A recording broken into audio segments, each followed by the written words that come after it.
Is our freedom as we define truly different from anything that our non-human cousins enjoy? I didn't ask this question, but Mariam Thalos did in her article Resist and Be Free. She's a professor of philosophy, and the question stands firm. You can read her article from the link below in the description somewhere.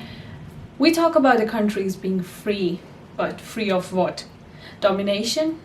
I think the current geopolitics would differ. Free of poverty. Ask the minimum wage earners and you'll know the answer. Free of crime? Well, the world isn't exactly lawless. So we're not just not free from the abstract human terminology of societal structures, but also we're not free of ourselves. And I say that keeping in mind the ideation of addiction and deprivation, with those swords hanging over our heads, we are not exactly free of ourselves.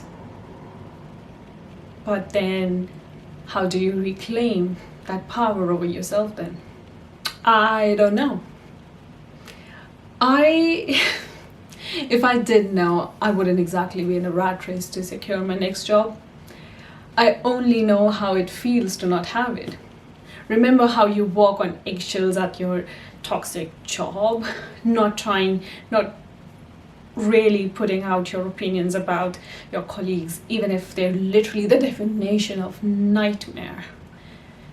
Or if in front of that bully from high school, or even that very out of control, highly intoxicated man at the subway. Or how about us tuning down our weirdness on the first date after a few weeks of texting this person who we really actually like? We very consciously quiet our silliness to be taken seriously. We hide our sensitivity to avoid getting hurt. We suppress our anger to keep the peace alive. But where does all of this actually come from? Our natural defense mechanism to avoid getting hurt or judged? And how about that loudest kid in the class that made fun out of himself just for a few laughs? Or how about the comedians who really speak the truth instead of sugarcoating the lies about the government? A sense that something is missing even when life looks good on paper.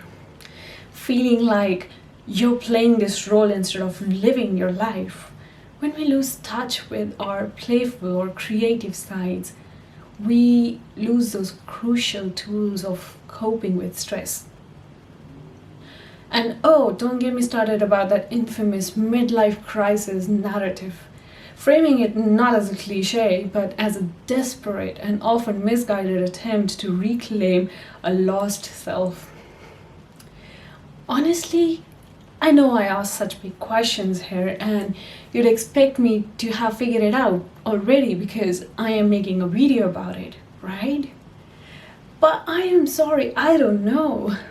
This is a series that's called Think a Thought, and it's me talking about the things that I think about and not necessarily know the answers to. Tell me your thoughts about it.